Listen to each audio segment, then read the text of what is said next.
Crash Team Rumble does away with the good versus evil mentality and replaces it with red team versus blue team in a multiplayer focused game where the goal is to collect more Wumpa Fruit than the opposing team by having the heroes and villains settle their differences in the name of cooperation.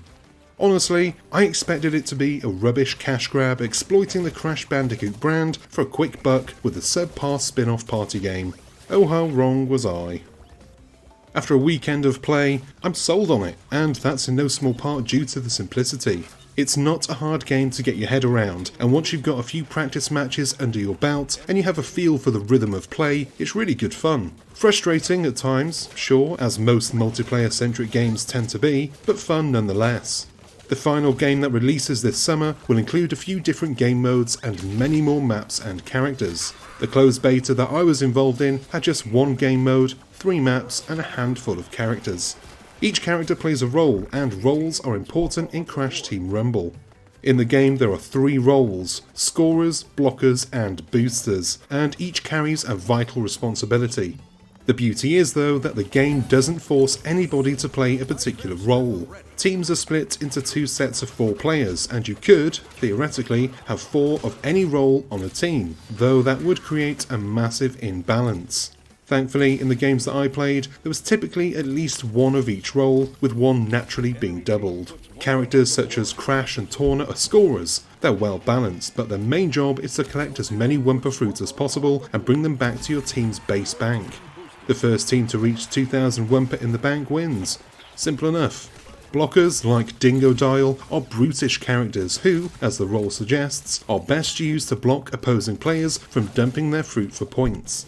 Dingodile's slow speed means that he's not the best at running up a decent tally, but he is the perfect character to harass the other team or defend a base.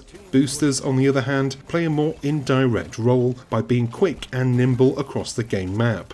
With increased speed, they're perfectly suited to darting around and picking up relics, which in turn can be used for team-wide power-ups. They're also useful for activating bonus gems, which boost your team's score, helping to give an edge that could make all the difference in a tightly contested match.